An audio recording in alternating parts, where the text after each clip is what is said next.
eu quero primeiramente agradecer aos meus amigos Jenny, ao João, ao Pedro e ao José que aceitou este desafio.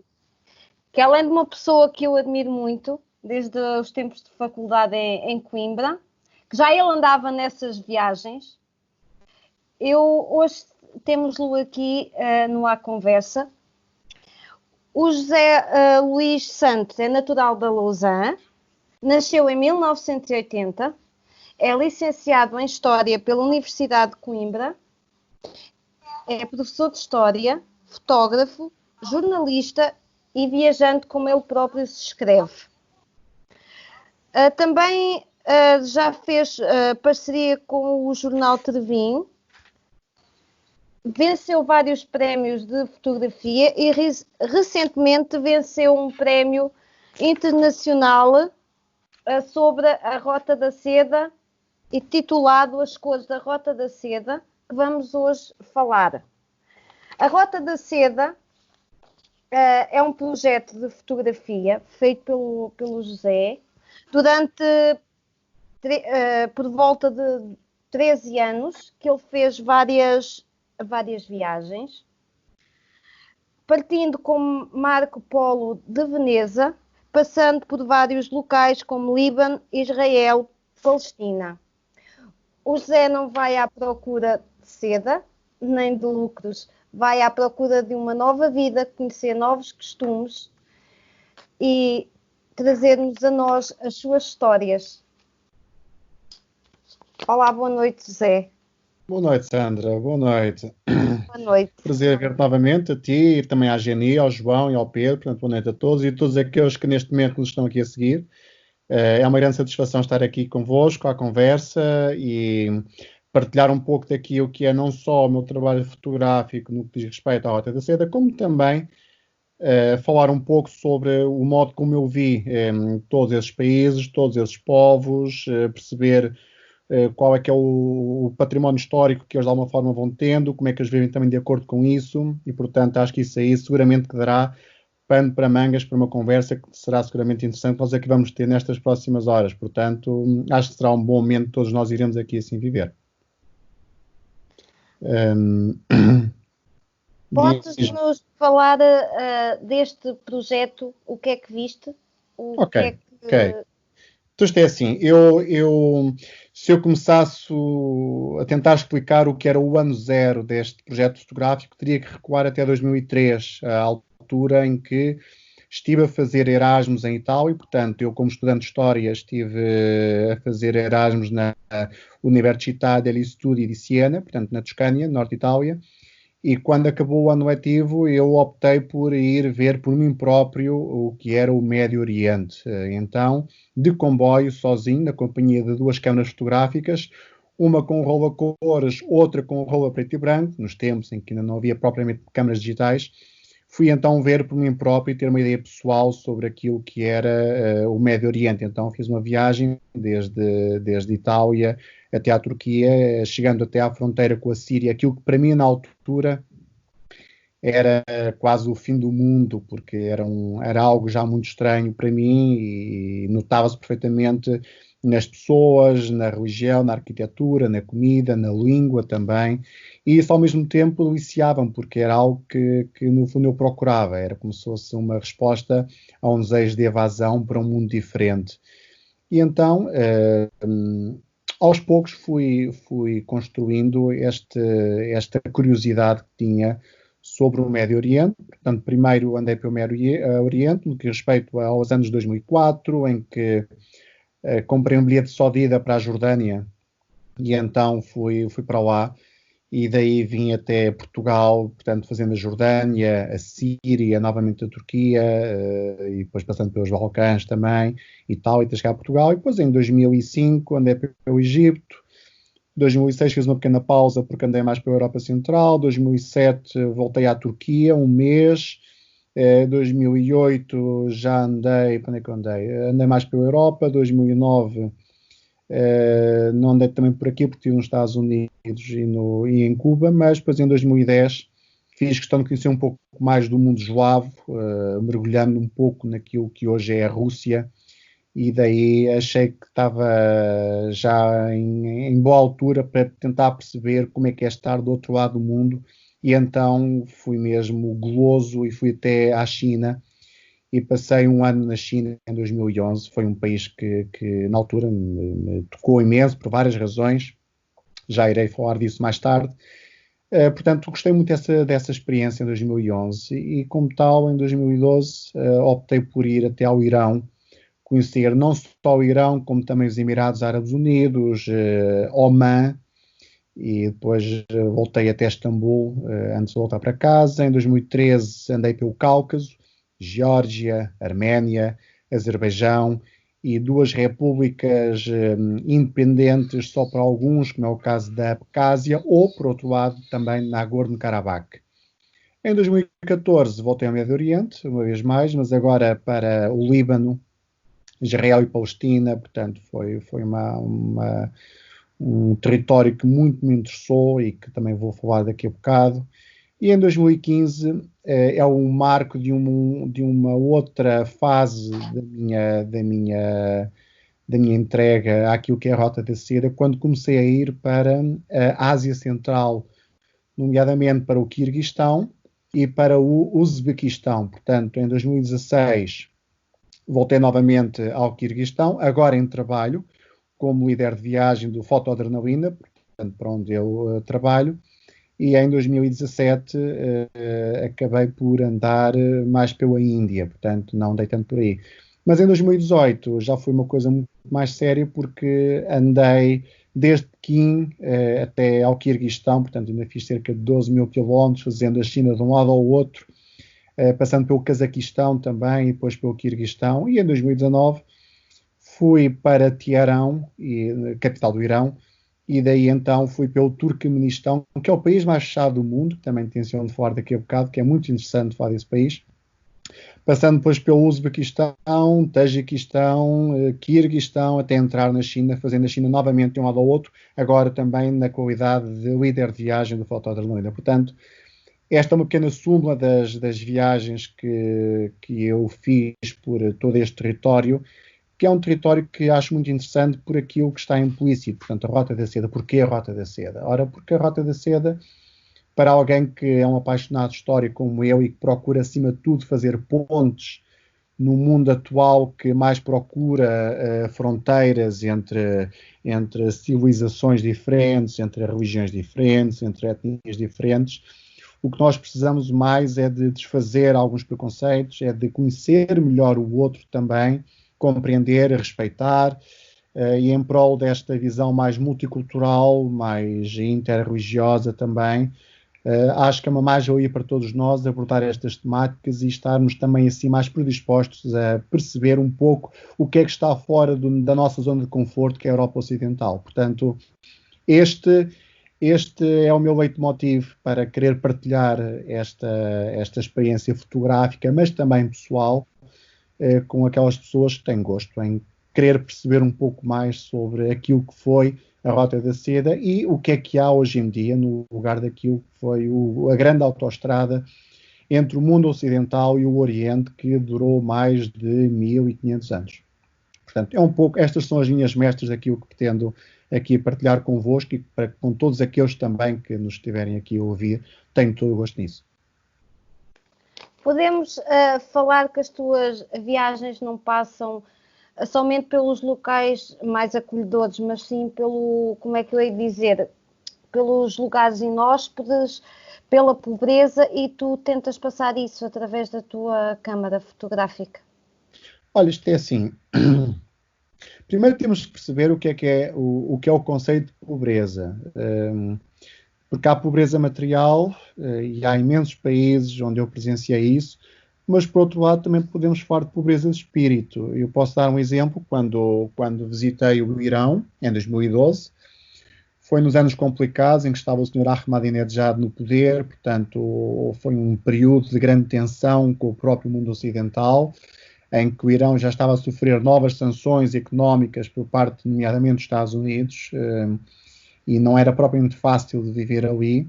As pessoas viviam com algumas dificuldades, mas a verdade é que, depois de ter estado quase um mês no Irão, apanho um barco para ir para Sharjah, nos Emirados Árabes Unidos, e quando cheguei aos Emirados Árabes Unidos, ao Dubai, que para muita gente é, digamos, a coqueluche do que é giro e chique e cool para se viver no Médio Oriente, eu achei que o espaço até extremamente pobre, não do ponto de vista económico, não do ponto de vista material, porque aí não há nada a dizer sobre isso, mas sim pelo resto. Não é que as pessoas fossem más, mas faltava ali qualquer coisa cultural, qualquer coisa de património que se fazia sentir muito, porque olhei para aquele espaço como sendo um espaço pobre em que as pessoas, além do dinheiro, não tinham muito mais. Sim, Portanto, mas também foi diferente dos outros. Foi criado de raiz.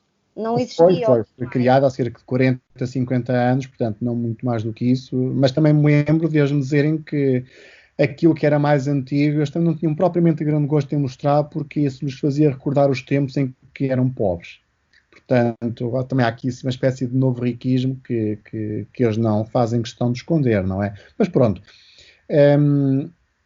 Há aqui mundos diferentes, há países que vivem enormes dificuldades, podia falar países como o Líbano, por exemplo, se vocês virem as notícias nos dias que correm, já nem falo nos problemas que esse país está a ter com a propagação do vírus do Covid-19, que está a ser gigantesco, porque esse mesmo país está neste momento mergulhado numa profundíssima crise financeira que de alguma forma já se notava em 2014, foi quando eu estive lá, e eu espero apenas o melhor para eles, mas é um país que é muito complicado, tendo em conta também a sua história, porque será sem dúvida o país mais multifacetado, mais interreligioso, mais interétnico que há em todo o Médio Oriente, mas é o mesmo país que também por essas razões é que se somam razões políticas e razões religiosas, não por culpa propriamente da religião, mas diria mais pela mediocridade dos chefes políticos e religiosos, que se confundem por vezes uns com os outros também, mergulharam esse país numa violenta guerra civil, que se desenrolou desde 1975 até 1990, portanto, isso nota-se ainda em algumas partes do país, e nota-se que é um Estado fraco. Eu ainda hoje à tarde estava a rever algumas imagens que fiz aí há 6 anos atrás, e lembro que quando estive lá, o país, houve uma cidade do país, chamada Arsal, que foi invadida pelo Estado Islâmico, vindo da Síria, e portanto eu lembro perfeitamente toda a reverência que havia por parte do exército libanês em deixar passar as milícias do Hezbollah, que no fundo era quem sabia combater, e são os únicos que sabem proteger o povo libanês de potências estrangeiras, nomeadamente de Israel, e isso apenas faz notar como o Líbano ainda nos dias que correm é um Estado que tem imensas dificuldades em se conseguir, de alguma forma, assumir como um pleno Estado de Direito, de um Estado democrático. Não é que não seja, mas é uma democracia muito frágil, tendo em conta os grandes poderes que há em jogo, seja por parte dos cristãos, aliás, o Presidente da República é cristão, o Primeiro-Ministro, se não me engano, tem que ser muçulmano sunita, o Presidente do Parlamento tem que ser muçulmano xiita, que é para ver aqui um equilíbrio. Portanto, eu associo muito o Líbano à Bósnia-Herzegovina, que também teve uma guerra fratricida que destruiu o país de 92 até finais de 95, foi uma coisa horrível também. Gostava muito de falar sobre isso, mas também infelizmente não tenho tempo para estar aqui a falar sobre esse assunto. Mas isto tudo para dizer que o Médio Oriente tem um grande problema. Tem demasiada história para aquela que consegue de alguma maneira digerir e lidar. São muitas tensões históricas, sejam elas de cariz religioso, de cariz político, de cariz étnico, e depois há a somar a isto todos os erros que os europeus aí cometeram desde os finais do século XIX, início do século XX, nomeadamente após a Primeira Guerra Mundial, que apenas contribuíram para que fosse um barril de pólvora ainda maior do que já era no início do século XX. Portanto, há aqui muitas responsabilidades que teriam de ser de alguma maneira repartidas, mas também, obviamente, ninguém hoje está também interessado em estar a entrar nesse jogo, também não iria resolver propriamente grande coisa, não é? Mas isto para explicar que há muitos pressupostos. Diz? Queria só fazer uma questão relativamente a essa ideia que se tem da dificuldade da gestão do Médio Oriente. Porque nós normalmente temos essa ideia e, sinceramente, assim, muito pessoalmente, eu acho que é uma ideia que nos é vendida. Porque se nós falarmos com alguém que lá viva e que sinta o que lá se vive e que viva o dia a dia, não tem assim uma ideia tão complicada como nós ocidentais a vemos. Acho que também ainda, isto é a minha opinião, mas corrija-me se eu sou errada. Acho que ainda estamos um bocadinho agarrados àquela ideia ocidental e eurocêntrica que nós temos alguma culpa, mas o problema é que eles não se entendem. A questão que eu coloco aqui é, não há, de tudo aquilo que se passa no Médio Oriente, e falaste do Líbano, das guerras civis, da guerra civil que existe no Líbano e da guerra civil que também está a existir na Síria, nos problemas do Iraque, no Estado Islâmico, nós fomos a ver, por exemplo, a Al-Qaeda é um produto ocidental. O Bin Laden não foi alguém que nasceu. O Bin Laden não foi alguém que nasceu. É saudita, mas não foi. Ele foi treinado pelos ocidentais. As próprias elites estudam no Ocidente, ou seja, não existe aqui uma mistura de interesses. Porquê é que nós dizemos que o Médio Oriente é assim tão complicado? Jenny, há aqui várias questões para tentar responder essa pergunta que estás a colocar. Vou dar um exemplo muito simples. Vamos falar dos curdos. O povo curdo é um povo que é uma nação sem Estado. É uma nação sem Estado, porquê? Porque uma boa parte do Kurdistão encontra-se na Turquia, outra parte no norte da Síria, outra parte no Irão também, e se não me engano ainda apanha um bocado a Arménia. Ora, se nós formos ver o que aconteceu durante a Primeira Guerra Mundial, no final da Primeira Guerra Mundial, os acordos que havia, o chamado Tratado de Sèvres, que foi feito entre as potências ocidentais, os aliados, que era o Tratado de Versalhes, mas a versão contra o Império Otomano.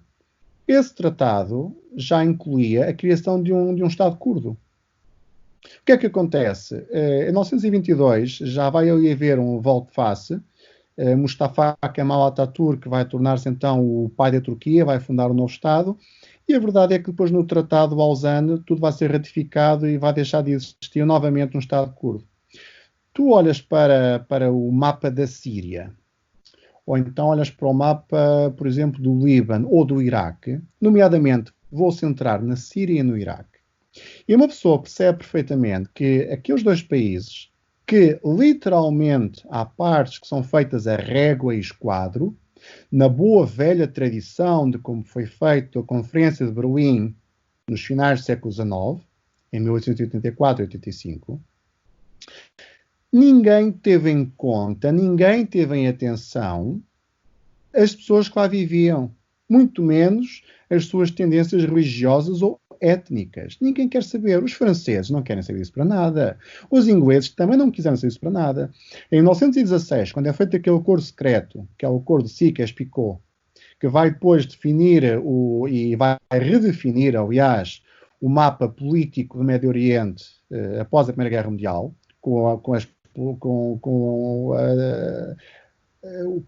a falha que há depois no Império Otomano, que deixa de existir, vão-se fazer novos países que depois vão desembocar naquilo que são hoje, e estou agora a falar da Síria e do Iraque, e é natural que esses países, que depois vão ter uma configuração em que se tentam adaptar ao nosso estilo ocidental, atenção, tem tudo para dar errado. Aliás, há um pormenor muito interessante, dou-te este exemplo.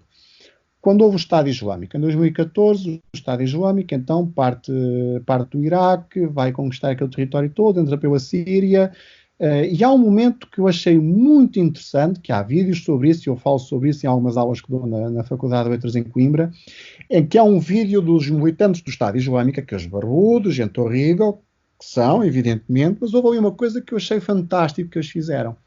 Havia uma fronteira que ligava a Síria ao Iraque. Eles fazem uma coisa muito simples. Simbolicamente, eles vão pegar numas toneladas de explosivo, colocam dentro do posto fronteiriço e vai tudo pelo ar.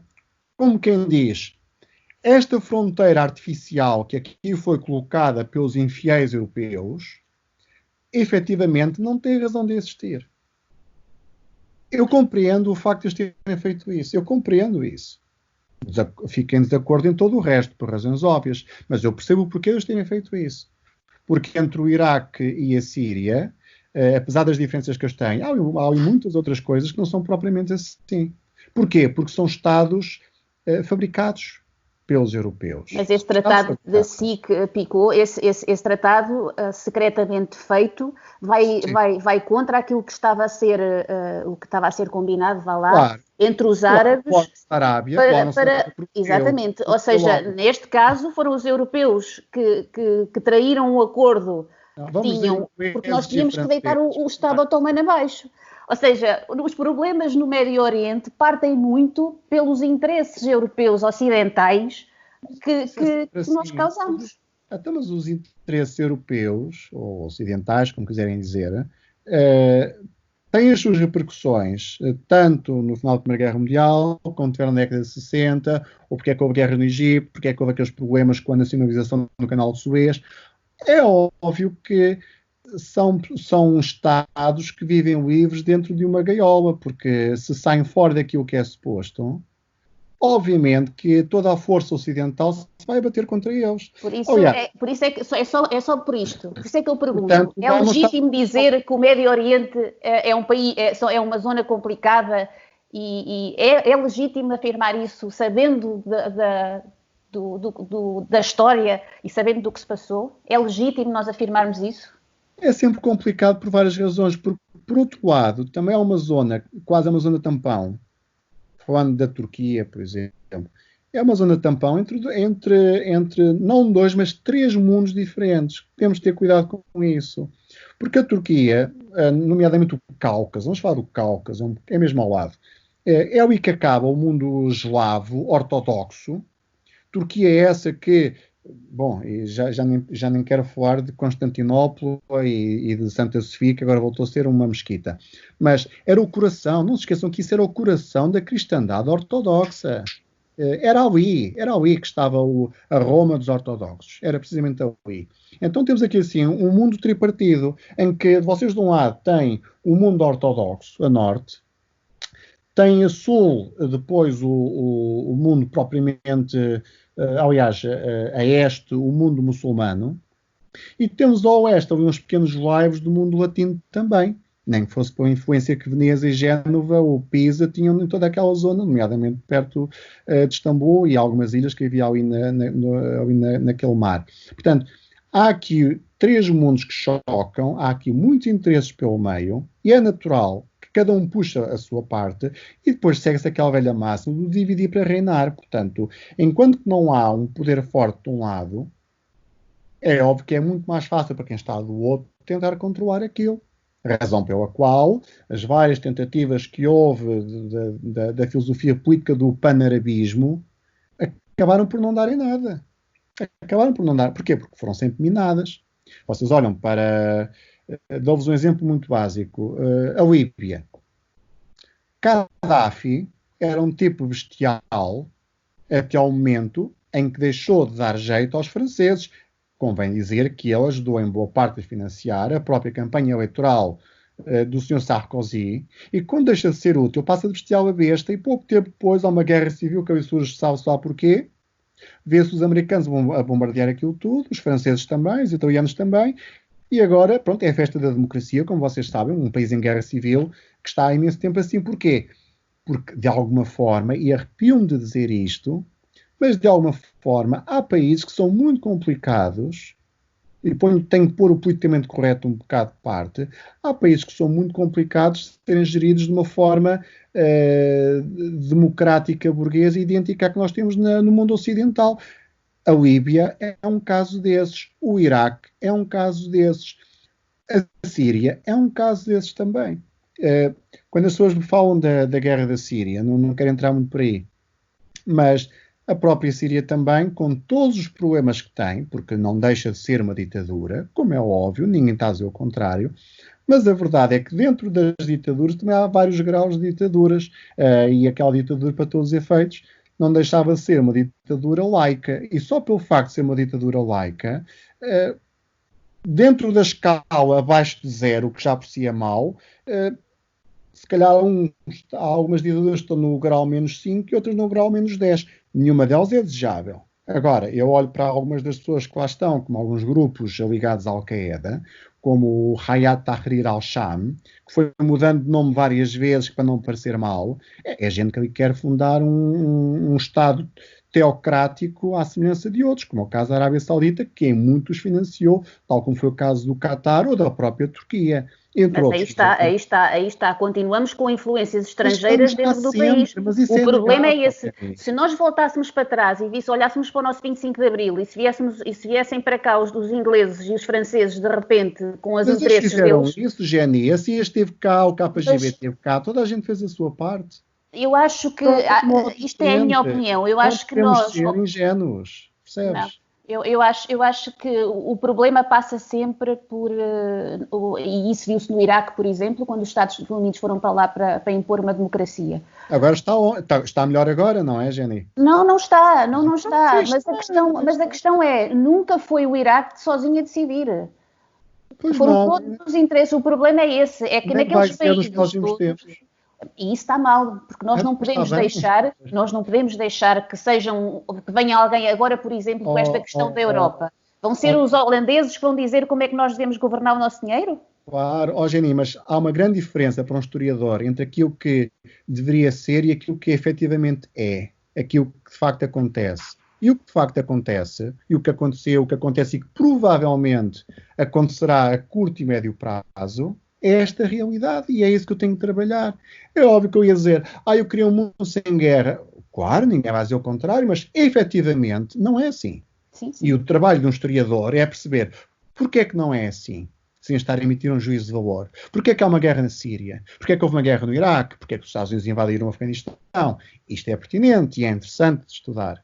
Eu olho para a guerra da Síria, por exemplo, e tentando pôr algumas paixões de parte e tentando ter uma leitura mais crítica, imparcial e mais metódica no que diz respeito a uma investigação mais rigorosa e sem estar a querer pegar em nenhuma bandeira, eu olho para aquilo como sendo, aquilo que eu já disse ainda há poucos dias, um mero conflito de interesses, que é uma guerra por procuração, em que a Síria, em 2008, 2009, tem um convite por parte da Arábia Saudita e dos Emirados Árabes Unidos em fazer passar um pipeline de gás e de petróleo para ir para a Turquia, mas os iranianos e os russos tinham um outro projeto que foi mais vantajoso para Assad, que ele vai aceitar, e imagine-se lá porquê, subitamente aparecem manifestantes no sul da Síria com armas na mão e começa uma guerra, não é? Portanto, isto é o que me interessa. Eu não quero estar aqui a fazer qualquer tipo de futurologia. Eu não estou aqui a dizer que o Assad é uma excelente pessoa, vou estar a dizer que ele é um carniceiro qualquer. Não, eu estou a dizer as coisas tal como elas efetivamente são. E isto, de facto, que pode ser muito controverso para algumas pessoas, nomeadamente quem sofreu na pele essas questões, mas o trabalho histórico, por uma razão, deve ser feito por gente que está fora disso. Porque senão vamos cair naquele erro que já Fernão Lopes dizia, que é a chamada mundanal afeição. Ou seja, eu para estar a fazer um trabalho histórico e rigoroso, imparcial e isento, é óbvio que eu não posso representar nenhuma das partes. Caso contrário, estou a ser o historiador que faz o trabalho que o poder quer que eu faça, que vai ser depois a narrativa oficial. Claro que não. Eu estou a falar na questão de juntar, por exemplo, se as armas entraram no sul da Síria, como entraram, a questão é, nenhum cidadão agarraria numa arma se estivesse muito contente com o presidente, certo? Mas eles não agarraram as armas porque lhes puseram nas mãos. Eles quiseram lutar. A questão é esta, é como na religião. Quando a religião é um bocadinho, é uma paixão. E quando se incuta essas paixões e esta coisa, como associar, por exemplo, o islamismo ao terrorismo, é totalmente errado. Sim, estamos a usar a religião como uma arma, assim como estiveram a usar e usaram, muito provavelmente, a vontade das pessoas de se libertarem da ditadura e entregaram-lhes armas. É claro que eles agarram, mas e vão combater. Jenny, infelizmente o que a história me mostra, pelo menos a mim, é que em qualquer movimento, seja uma revolução, seja um movimento social, seja o que for, e pegando aqui neste caso a Síria, com todo o respeito por quem viveu, infelizmente, essa tragédia, que não deixa de ser uma tragédia, e eu não estou aqui a defender ninguém, entenda-se, mas aquilo que eu vejo é, alguém tem interesse em algo, então faz-se aquilo que por norma se faz, que é arranjar uns idiotas úteis, que não deixando de acreditar naquilo em que acreditam e de lutarem por isso, eles no fundo não estão a lutar por eles estão a ser comandados por outro tipo de interesses que depois se vão sobrepor a isso. Esse é que é o problema. Tanto é que as pessoas com 2 dedos de testa que eles puderam, claro, fugiram de lá, e quem vai ficar naquela zona, e agora nota-se muito isso na zona de Idlib, tirando uns quantos reféns à força que lá estão, que são até bastantes milhares, são os mais radicais, que levam aquilo a sério, aqueles senhores da barba grande que dizem aos filhos para irem correr até ali, sem os filhos saberem que têm um cinto de explosivos à volta, como alguns fizeram, mas isso as pessoas já não mostram porque parece mal, nos tempos da Al-Nusra, e portanto essas pessoas são aquelas que depois ficam lá, são aquelas que combatem melhor, são aquelas que são mais eficazes, e são aquelas a quem mandam as armas, são os piores que há. Quem tem cabeça foge dessas coisas. Foi isso que aconteceu na Bósnia, foi isso que aconteceu no Líbano, portanto não é nada de novo. Quem olha para trás para a história, olha para isto e diz assim, nada de novo. Infelizmente digo isto, mas o homem não evolui assim tanto, infelizmente. E, portanto, eu olho para aquilo como uma guerra em que, efetivamente, no início, e provavelmente eu seria uma das pessoas que estariam desse lado da barricada, houve muita gente que quis lutar pela liberdade e pela democracia. Só que essas mesmas pessoas, muito rapidamente, começaram a perceber que havia outros que estavam por trás, que nada tinham de interesse em lutar por democracia, que era meter ali um Estado que deixaria de ser, digamos, aconfessional e pôr ali assim, uma teocracia qualquer, ao estilo o Wahhabita da Arábia Saudita, que era quem o estava a financiar. Portanto, eu, no lugar dessa gente, também me ia embora lá para fora e dizia, olha, fiquem vocês com isto, que eu não vou ficar aqui a dar a minha vida para esta gente. E o que é que nós vamos fazer com os milhões de refugiados que lá saíram, que agora nós negamos uma pátria? Temos que os aturar, então para estar claro. Aturar? Nós fizemos com que eles fossem refugiados, nós todos. Não, calma. Nós não, calma. Antes de nós percebermos isso, eu pergunto assim, os principais instigadores da guerra foram a Arábia Saudita, Qatar, a Turquia. Vamos começar por aqui. E Estados Unidos, depois que entraram lá por outro tipo de razões, mas entraram lá também. E tanto é que ainda lá estão, nomeadamente no nordeste do país, com as marionetas, coitados dos curdos. Pronto. Do outro lado, nós temos também a apoiar a Rússia e o Irão. Cada um com a sua agenda. Coitado do Líbano. Também lá está a Inglaterra e a França. Sim, a Inglaterra e a França também. Israel. Mas Israel é um país muito interessante, que foi o único país, vejam bem como estas coisas me fazem pensar em determinados pressupostos que eu prefiro nem dizer aqui. Mas Israel é o país em que havia uma bolsa do Estado Islâmico no sudoeste da Síria, que estava bastante aguerrido, e o Estado Islâmico disparou acidentalmente uma ou duas bombinhas que foi parar a terreno israelita, que não é israelita porque são os Montes Golã, mas isso é outra história. E então há que dizer que Israel foi o único país em que o Estado Islâmico pediu desculpas porque não era para ali que queriam mandar. Que, ironicamente, Israel é o mesmo país que depois lhes vai dar apoio logístico e também médico quando eles fogem todos lá para fora. É bonito ver estas coisas, não é? Mas prefiro não tirar as conclusões que tirei para mim próprio sobre isso, porque aí já entraria em algumas teorias de conspiração. Não quero descredibilizar o meu discurso. Sandra, desculpa. Estou à vontade. Desculpa. Mas acho que vamos aligeirar um bocadinho a conversa e sair da política. Tudo é Eu gostava... política. Tudo é política, Sandra. Sim, é tudo política, mas vamos um bocadinho mais soft. Está bem. Está bem? Então vamos falar de um país que tu adoraste, porque eu tenho assistido a palestras tuas na FNAC, do qual o meu filho é fã. E não gosta de sair de casa e pede para sair de casa. Okay. Além disso, tu também fazes palestras pelas escolas. Sim. A levar a Rota da Seda e outros temas. Mas vamos falar do Irão.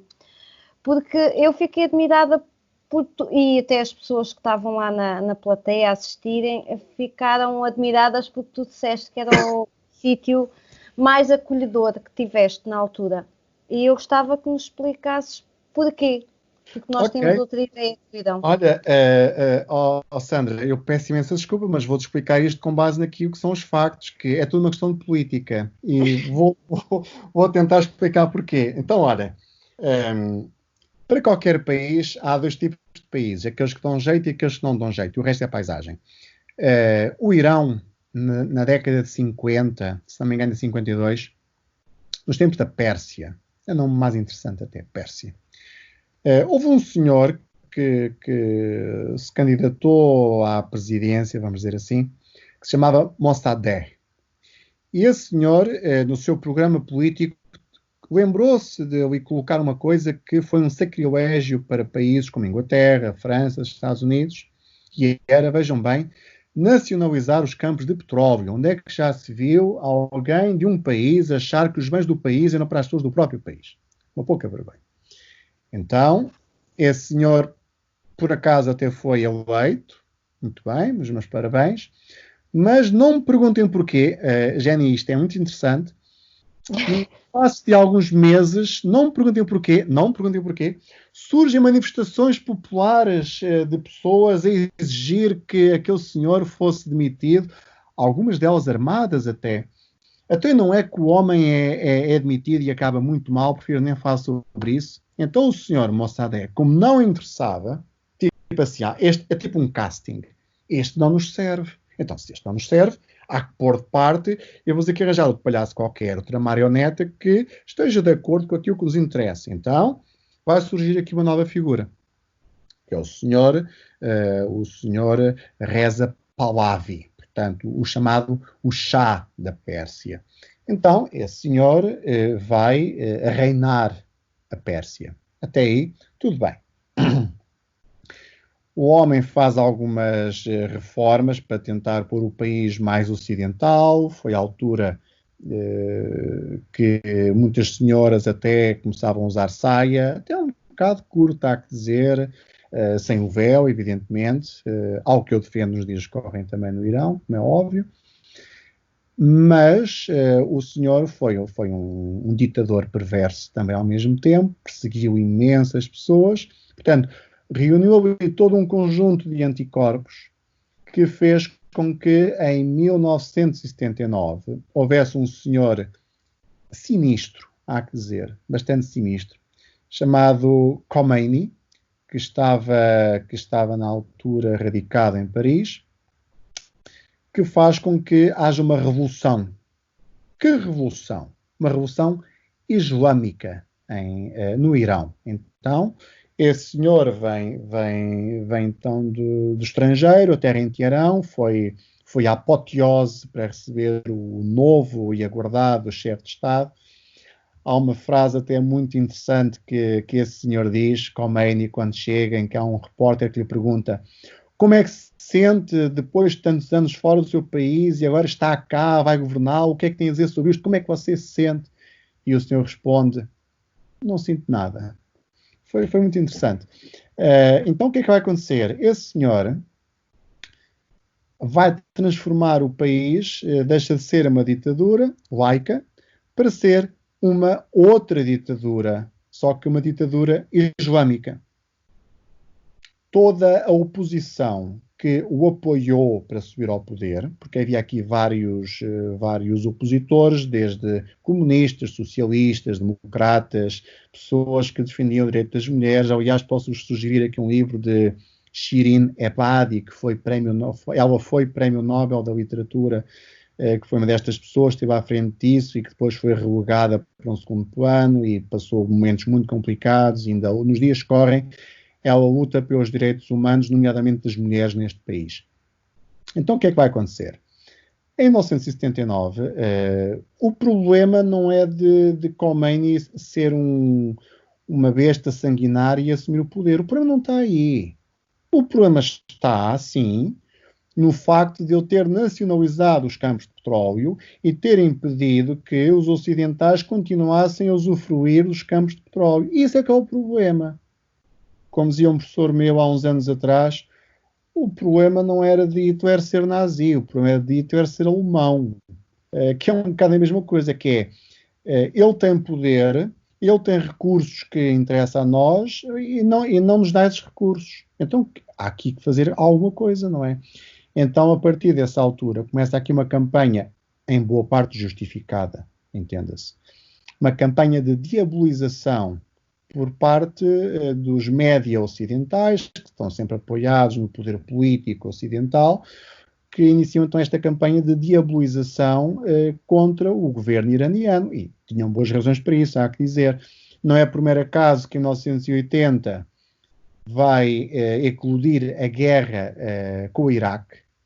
Portanto, de 80 a 88, aqueles 8 primeiros anos da Revolução Islâmica, é uma revolução em que o próprio país está em guerra com o seu vizinho Iraque, em que o senhor que estava à frente daquilo, um tal Saddam Hussein, por ironia do destino, e isto vai ao encontro de algo que eu já vos disse há bocado, como se passa de bestial a besta, é o homem que em 1984, no decorrer da guerra, que os americanos tanto apoiaram, não é óbvio, ele foi o homem que recebeu simbolicamente as chaves da cidade de Detroit, portanto, para verem o grande cidadão honorário norte-americano que ele era, e que depois é o mesmo senhor que os mesmos americanos vão arranjar maneira de enforcar com um vídeo em direto já em 2003, 2004. Portanto, como podem ver, as pessoas pegam e despegam consoante os seus interesses. Bom, isto para dizer o quê? A década de 90 foi também muito fechada ao mundo ocidental, nomeadamente aos americanos. O Irão, de alguma maneira, também promoveu alguns grupos armados, como é o caso, por exemplo, do Hezbollah, que está no Líbano, ou mesmo do Hamas, na faixa de Gaza, o que lhes dá aquela ideia de financiador de grupos terroristas islâmicos. Mas também gostava de perceber o que é isto de um grupo terrorista islâmico, porque quem vai ao Líbano e vê o que faz o Hezbollah, que para nós é um grupo terrorista, e vê o que é que eles fazem lá, fica com algumas dúvidas do que é ser um grupo terrorista, mas não vou agora falar sobre isso, mas se me quiserem perguntar mais tarde, tenho todo o gosto em responder, está bem? Então, o que é que há aqui a dizer sobre isto? É natural que entramos no ano 2000 e o Irão é um daqueles países párias, não é? Que estava até no eixo do mal, que George Bush em 2002, final de 2001, se lembrou de declarar, não é? Tudo isto porquê? Porque são países que não estão alinhados com o diapasão daquilo que o mundo ocidental, de alguma forma, tenta mandar. É um bocado isto. Portanto, não importa se há ou se não há direitos humanos. Se há atropelos aos direitos humanos no Irão, garanto-vos eu que há, que eu vi. Se eu apoio isso, eu não.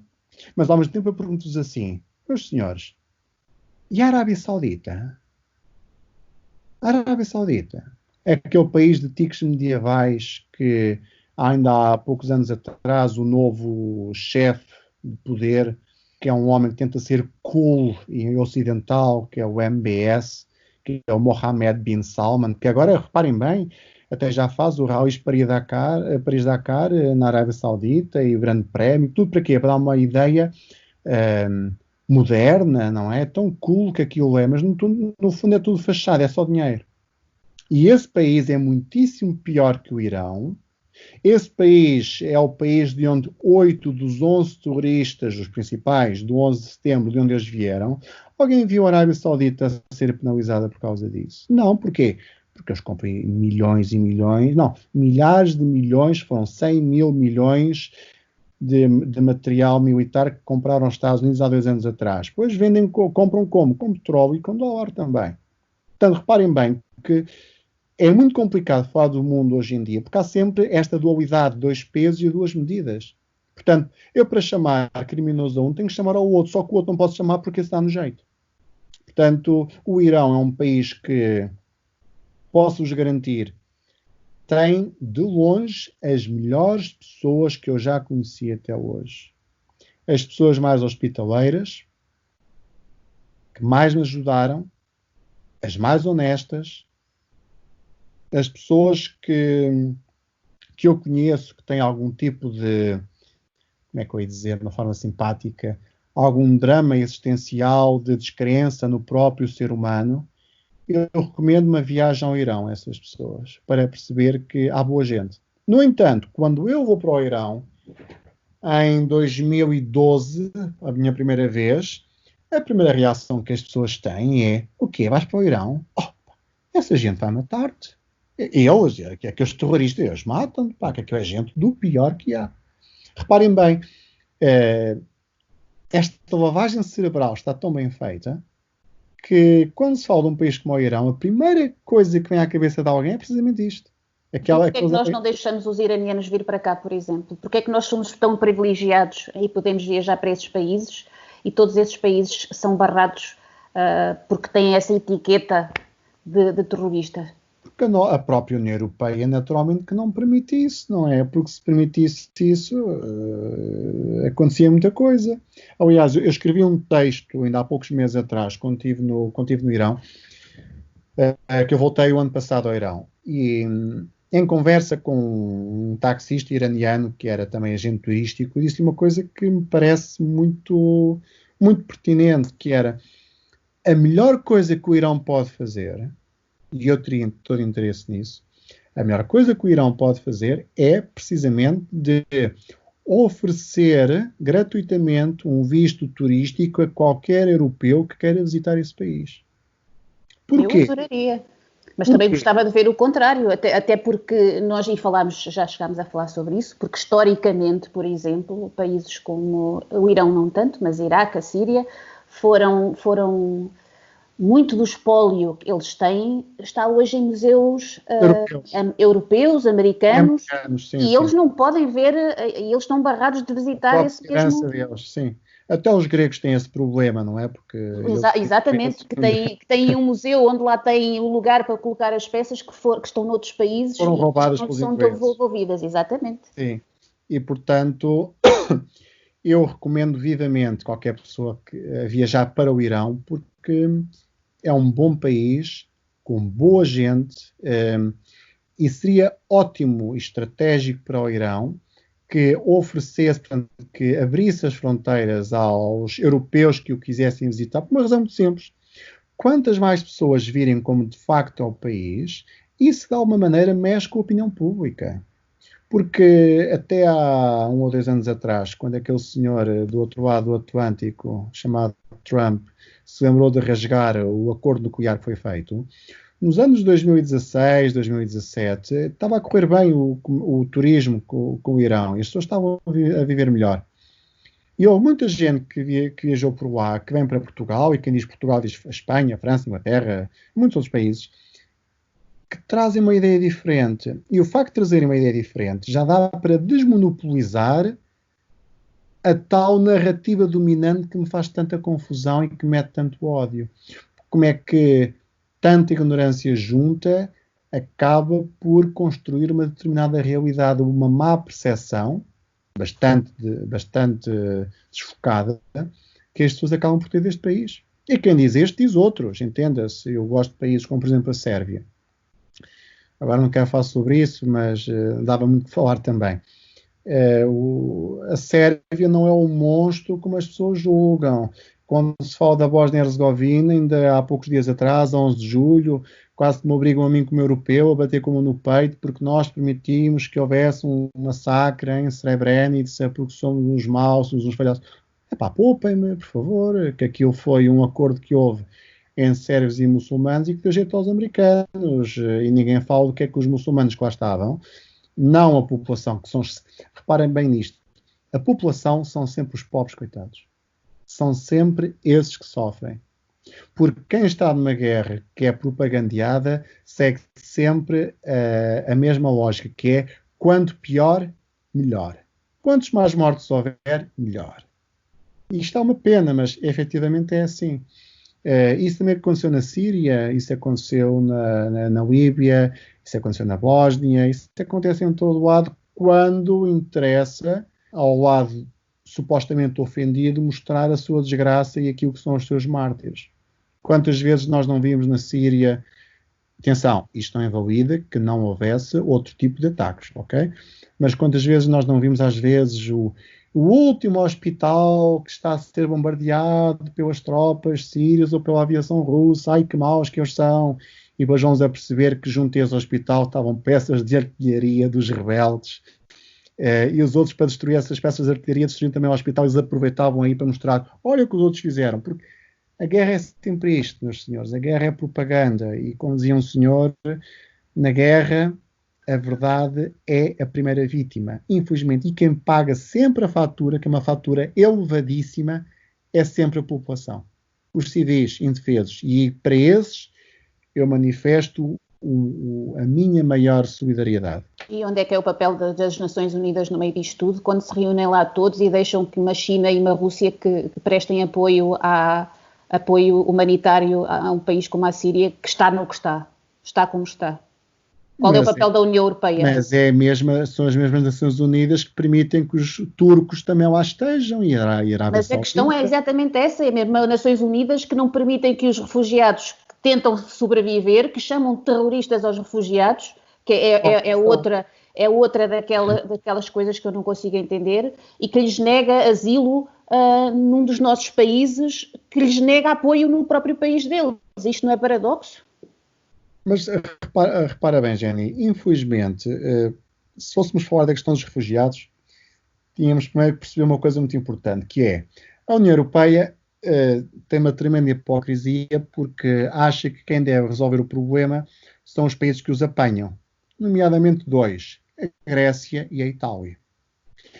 Uma Finlândia, uma Suécia, uma Dinamarca, uma Estónia, Letónia, Lituânia, são países que têm esse problema bem longe deles. Quem apanha com as imagens, quem fica mal na fotografia, por norma, são sempre os gregos e os italianos, de vez em quando os espanhóis. Quem vai ver o que se passa na ilha de Lesbos, na Grécia, é de meter dó. É de meter dó. E isso mexe muito também com a própria opinião pública grega. Mas aos olhos da Europa do Norte, aquela Europa que olha com um certo desdém para os países do sul da Europa. Os frugais. Eu falo dos banjadores em copos e mulheres, no qual eu me insiro, que é Portugal. Este tem uma visão muito diferente, que é muito fácil estar lá em cima, não é? E já se percebeu há muito tempo que a Europa, infelizmente, não fala uma só voz. Vocês têm países onde há regimes, diria, de extrema-direita, como é o caso da Hungria, do Sr. Viktor Orbán, que diz que não quer nem um único refugiado lá. Então, e agora? Os polacos vão pelo Os mesmo polacos são outro problema. E agora, como é que nós resolvemos isso, não é? E uma vez mais se percebe que a diplomacia europeia não fala uma só voz, nunca falou, e provavelmente também nunca falará. Se isso é feio, é feio, mas é a minha constatação, porque é aquilo que eu vejo. Ainda ontem vi o grande resultado da montanha e pariu um rato dos acordos que houve, que por haver países como a Holanda, ou a Finlândia e a Suécia, ou a Áustria, ficou tudo inquinado, não é? Portanto, a democracia aqui não vislumbro, não é? Mas também prefiro a minha democracia do que uma democracia iraquiana. Portanto, há sempre que ver um peso e o outro, e é natural que A questão dos refugiados é muito difícil de tratar. Como é óbvio, já passou a pior vaga, que foi em 2014, 2015, que convém perceber que o Estado Islâmico se formou no Iraque. Porquê? Pois também temos que perceber isto. Porquê é que isto aconteceu? Porquê é que as coisas acontecem? Tudo vem da invasão norte-americana do Iraque, que foi a 20 de março de 2003, bem me lembro, depois daquela cimeira das lajes em que há um senhor chamado Durão Barroso, que se estava a prostituir, a oferecer cafés aos senhores que lá estavam, para ver se ficava na fotografia, e que agora vem dizer que até aquilo foi um erro. É interessante ver estas coisas. Desculpem-me pelas palavras incorretas que aqui estou a usar, mas estou a tentar ser muito polido. Há muita gente que morreu à custa disso. O que acontece é que quando os norte-americanos chegam lá, fazem uma coisa idiota, que é tirar toda a gente do partido Baas do poder e dos órgãos de poder. Então há um vazio de poder. E todos aqueles quadros que faziam parte do poder e que subitamente se vêem no desemprego vão ser muito permeáveis a qualquer tipo de ideia de gente que chega ali, com uma retórica anti-ocidental, uma retórica a reforçar, digamos, a crença islâmica, como se fosse um Make Iraq Great Again. Eu até nem diria Iraque, mas um Levante. É natural que aquelas pessoas, ou pertencendo ao exército, ou pertencendo à administração pública, entre muitas outras entidades, que fossem em verdade precisamente por aí. Portanto, o Estado Islâmico foi buscar quadros que já existiam, que estavam descontentes com o mundo ocidental por causa daqueles anormais dos americanos que foram para lá quando não deveriam ter ido. E agora vão dizer, mas o Saddam era um ditador. E aí eu volto novamente à mesma questão da Síria. Pois era um ditador. Só que dentro daquela ditadura, eu prefiro aquela ditadura do que a democracia que nós temos lá agora, que não é. Mas alguém financiou o Estado Islâmico e com certeza eles não se autofinanciaram. Mas claro que financiou, e já convém dizer que em boa parte quem financiou o Estado Islâmico e quem lhes comprou muito petróleo a preço da chuva foi o próprio Erdogan em 2014. Portanto, é natural que ele e a sua família ganharam muito dinheiro. Não é por acaso que ele estava a imaginá-lo sentado numa cadeira a beber o seu chazinho e a comer uns biscoitos enquanto assistia, como se estivesse no Coliseu de Roma, a ver os cristãos a serem devorados pelos leões, só que ali era a ver os seus inimigos de estimação, os curdos, na povoação de Kobani, a serem esmigalhados pelo Estado Islâmico, que era o que estava a acontecer, até que há uma pressão internacional que vai de alguma forma exigir que venha um reforço de soldados curdos do Iraque, do Kurdistão iraquiano, que passam pela Turquia e entram pela Turquia para ir então combater para Kobani, porque aquilo iria tudo desaparecer. E o que é que fez Erdogan para combater o Estado Islâmico? Rigorosamente nada, mas pelo contrário, forneceu-lhes imenso dinheiro porque lhes comprou bastante combustível.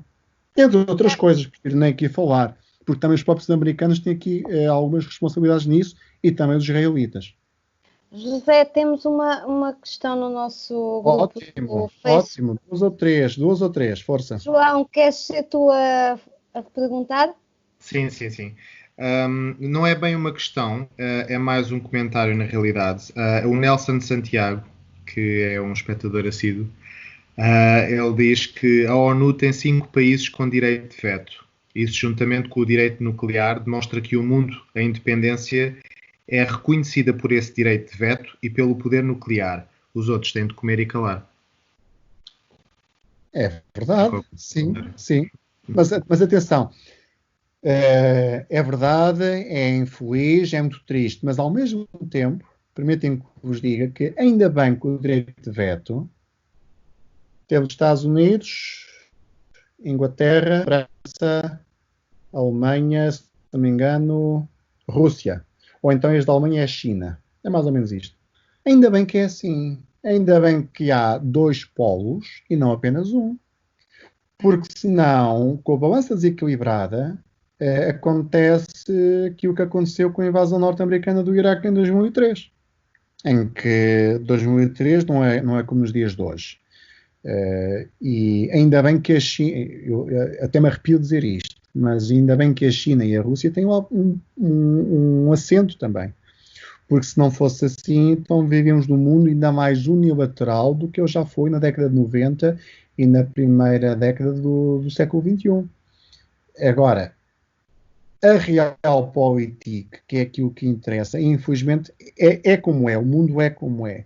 É óbvio que um país, olha, imagine um país como Portugal. Um país como Portugal que tem que decidir sobre uma questão que é importante. A questão que eu vos coloco é, mesmo no quadro da União Europeia, eu pergunto assim, mas que poder efetivo é que Portugal tem? Não tem. Não tem. É simbólico, é bonito, porque parece bem e tudo. Faz-nos pensar que é democrático, que é rotativo o poder, a presidência, não é? Mas efetivamente não é assim. Tanto é que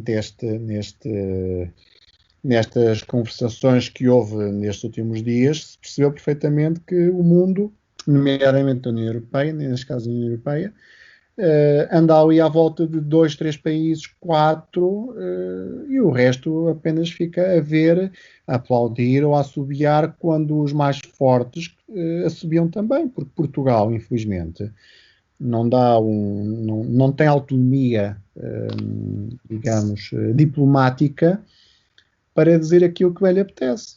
Basta olhar, por exemplo, para a China. Olhamos para a China, falamos da China, se for preciso. Olhem para Macau.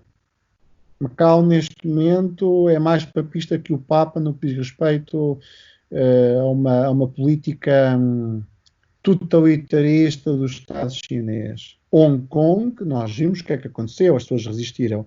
A Macau foi precisamente o contrário, não é? É aquele cão aninhado que está ali e que não quer chatices, porque desde que haja o dinheiro dos casinos a fazer render e a dar 7 ou 8 mil euros por ano a cada habitante, está tudo bem.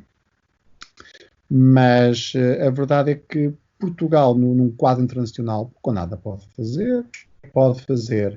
Olhem, por outro lado, temos outros países, como são, por exemplo, países como a Índia, países como o Brasil, entre muitos outros, já fazem aqui um outro contrapeso, porque nós, por um lado, olhamos para os 5 países que têm o poder de veto nas Nações Unidas, mas, ao mesmo tempo, já percebemos também que quem toma decisões não é propriamente já por aí, é mais o G20, que já não é o G7 ou o G8, já é G20. Porquê? Porque o mundo alterou-se tanto nos últimos 20 anos. Basta uma pessoa ver como é que tudo isto evoluiu desde a queda do muro. Tínhamos um mundo bipolar, o bloco capitalista e o bloco comunista. Acaba o bloco soviético, vem a queda do muro, nota-se, vai-se registar a implosão da União Soviética com todas aquelas repúblicas, não é? Temos uma década de 90 em que, como dizia o Sr. Francis Fukuyama, em que se possivelmente iria assistir ao fim da história e do homem como era visto, em que o bloco capitalista liderado pelos Estados Unidos iria ter a última palavra a dizer fosse do que fosse, em que se acreditava que 2 países que tivessem o McDonald's nunca entrariam em guerra. É interessante este princípio. Porquê? Porque, precisamente por isto, porque os países não têm autonomia política, não têm autonomia diplomática. Porquê? Porque era sinal que ambos esses países estariam sobre os ditames, neste caso os norte-americanos, a razão pela qual deixaria de haver guerra. Dou-vos aqui um exemplo muito simples. Em 1994, durante a guerra da Bósnia, houve uma guerra dentro da guerra, em que na parte centro e sul vocês tinham os muçulmanos a matarem os croatas e vice-versa, na zona de Mostar. Então o que é que os americanos fazem? Os americanos apertam-nos ali o braço e dizem assim: meus amigos, vocês, se querem receber o nosso dinheirinho e o nosso apoio, quer queiram, quer não, vão ter que se unir para dar cabo daqueles que interessa dar cabo, que são os sérvios. E foi isso que aconteceu. Portanto, agacharam-se logo e fizeram aquilo que lhes foi mandado. E nós tínhamos nessa altura, portanto, 2 anos antes, tínhamos o senhor que até faleceu há pouco tempo, o José Cotileiro, que teve um plano de paz muito bom, que era o embaixador, aliás, era o representante português na presidência da União Europeia nessa altura, e ninguém quis saber desse programa de paz para nada, porque o senhor norte-americano disse ao líder muçulmano, o Ali Azetbegovic, para não assinar aquilo, porque também não interessava. Deixa morrer aquela gente toda que não tem mal nenhum a ficar à nossa maneira. Portanto, há mais duas questões, não é? Ouvi dizer. Sim, temos mais duas questões. Força, força. Se quiserem, eu posso ler também. Tudo Sim, bem. Pedro. Força. Sim. Já agora gostaria de dizer uma coisa para não induzirmos as pessoas a erro. É que dos países que têm o poder de veto, não é a Alemanha, é a França. É a França. É a Eu falei na França. França. Inglaterra, França, Estados Unidos, China e Rússia. Exatamente. Apresenta a realidade do pós-guerra, da Segunda Guerra Mundial. Sim, Exatamente. sim. Então Ok. vamos lá aqui à pergunta. A pergunta é de Jaime Gouveia.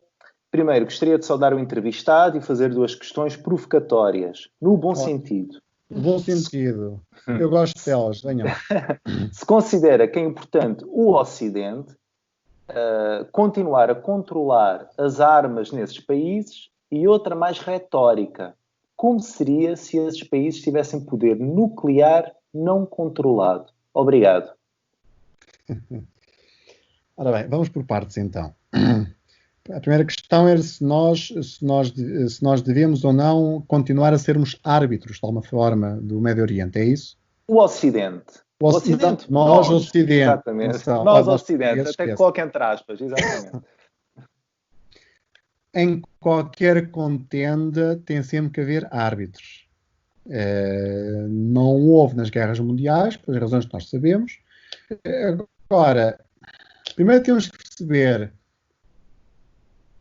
quais os conflitos em causa no Médio Oriente. Quais? É que, se o Jaime quer falar do conflito israelo-palestiniano, a última coisa que eu imagino, que é aquilo que está a acontecer, é ver os norte-americanos a fazer de árbitro, quando ao mesmo tempo são os mesmos que estão a empurrar os israelitas para tudo aquilo que eles querem fazer, dar-lhes carta branca. Portanto, não há qualquer autoridade moral para, neste caso, os Estados Unidos estarem a fazer seja lá o que for. Não deveriam ser eles. Agora, o caso da Síria, por exemplo, seria correto, e isso existe, aliás, o chamado Grupo de Astana, ou várias conversações de paz em Astana, como uma resposta às tentativas falhadas por parte do Ocidente. Fazia parte da Turquia, a Arábia Saudita, a Rússia, o Irão, portanto, que eram os países que estavam efetivamente interessados nesse conflito, que, volto a dizer, a guerra da Síria é uma guerra por procuração. É um conjunto de países que jogam os seus interesses num tabuleiro que lhes é alheio, que é, neste caso, o território sírio. E os norte-americanos também, entenda-se. E, portanto, há situações em que é necessário um árbitro. Agora, a questão é quem é o árbitro, se é ou não imparcial, e se as duas partes da contenda reconhecem idoneidade perante esse país.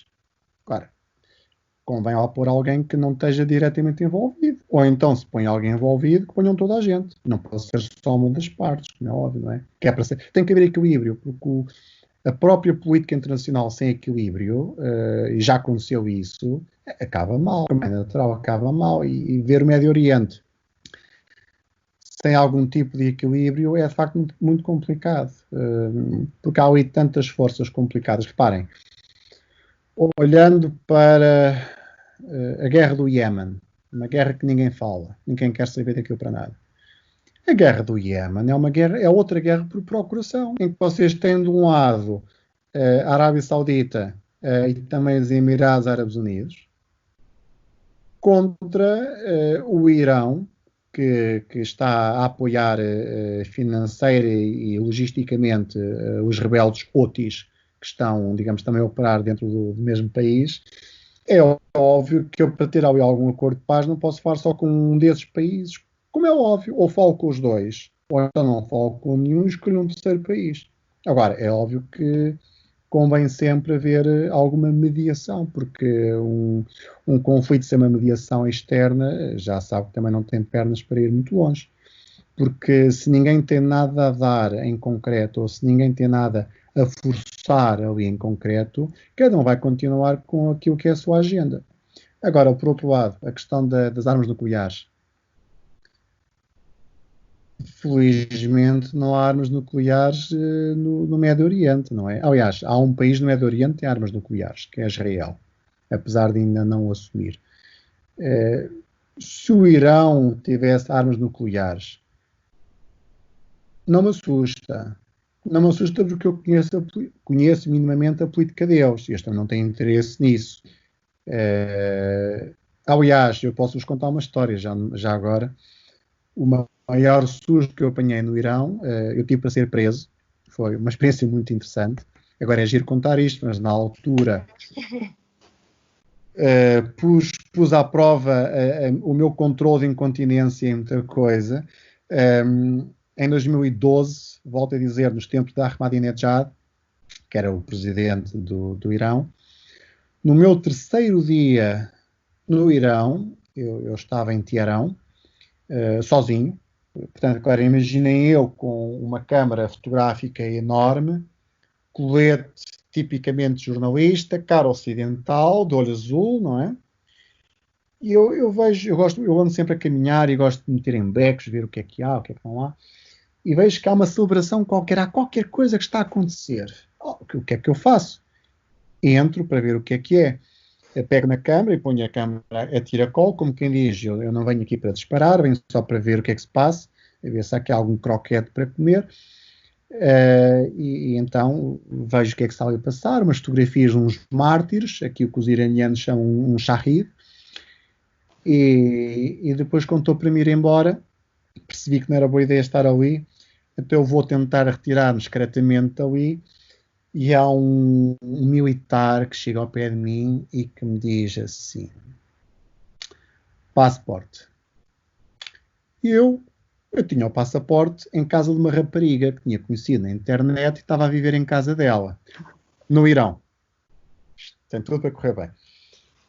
E eu olho para aqui e digo assim: mas olha, eu tenho aqui uma fotocópia do passaporte, que era para não me roubarem com medo disso, eu tinha uma fotocópia. Então dou-lhe a fotocópia do passaporte. E o homem pega no papel e diz assim: passaporte. Eu tipo, como que ele diz? Não, eu quero a original. E eu aí percebi que tinha um ligeiro problema. Eu não tinha comigo. E então digo ao senhor, num inglês muito macarrónico, como o dele, eu não tenho o passaporte comigo. E daí vem então a questão óbvia, que é: onde é que está o passaporte?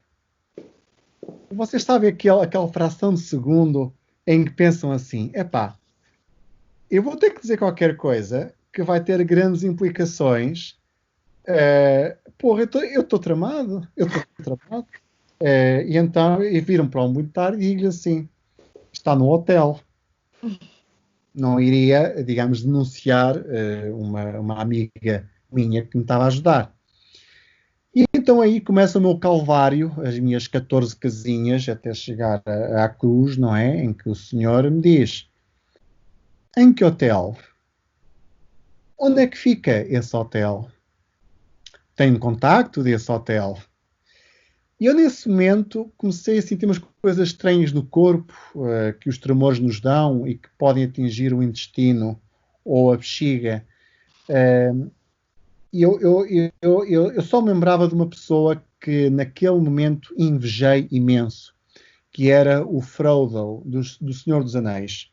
Porque eu dava, em vez de ter o meu reino por um cavalo, era o meu reino por um anel, para poder pegar naquele anel, colocá-lo e desaparecer. Eu só queria desaparecer dali para fora. Mas depois percebi que não, pera Zé, isto não é um filme, isto é vida real. Eu estou aqui mesmo com um tipo a pedir-me para eu lhe dizer onde é que é o raio do hotel. E então eu digo-lhe que ficava na zona norte de Teherão, que é uma grande cidade. E ele não sabia bem aonde, eu também não sabia bem onde é que era, mas você não sabe o nome do hotel? Não, é muito, muito estranho. E foi no inglês ainda mais macarrónico possível, que era para não haver mesmo comunicação. Então ele chama um senhor mais importante, vestido à civil, a quem ele mostra uma grande deferência quando chega, portanto percebi que era um superior, que me faz as mesmas perguntas várias vezes, o que é muito interessante também. E é naquele momento que há um senhor que lá está, que me aponta ao dedo. Isto é quase uma história bíblica. Aponta-me o dedo e diz-me: Journalist, como quem diz, apanhá-lo.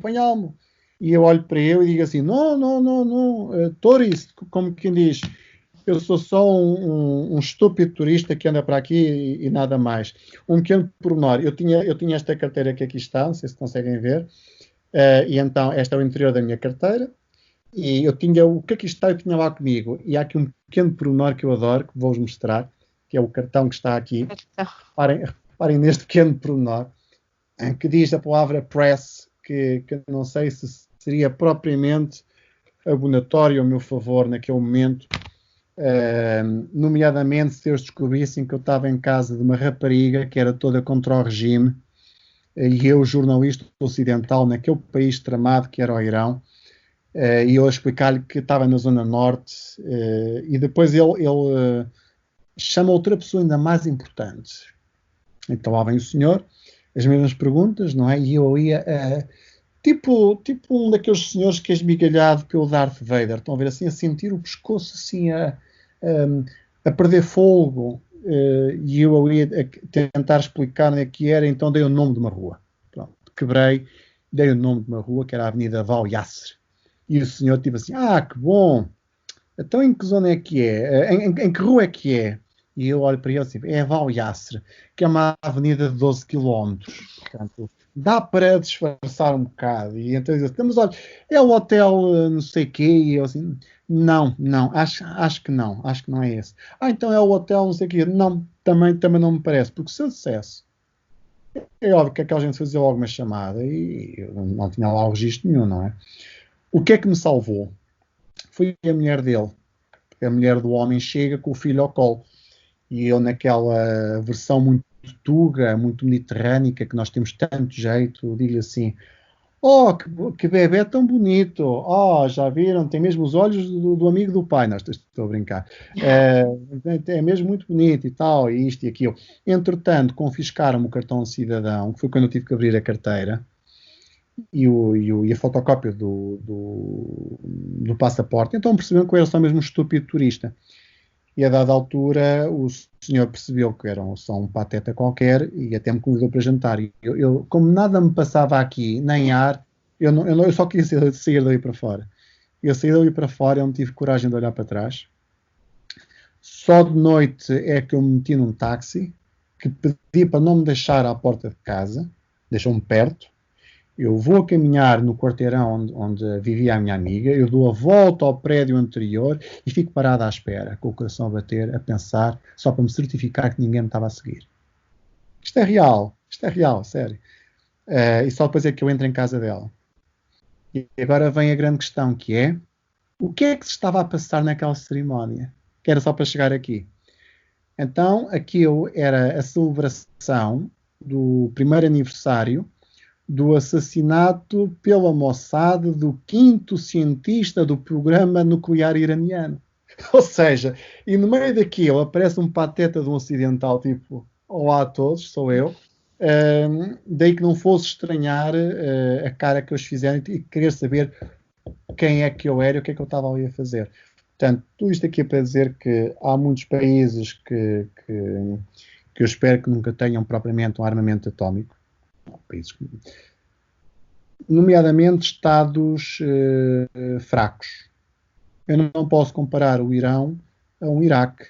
Eu não posso comparar o Irão a um Líbano, por exemplo. Eu não posso, porque o Irão, com todos os defeitos que tem, é um Estado forte. É um Estado muito forte. É uma ditadura? É. Se eu apoio, não. Mas é um Estado forte. Efetivamente é um Estado forte. E, portanto, não me choca tanto. Aliás, até vos dou um exemplo infeliz que nos toca a todos nós, ou boa parte de nós, que é de história.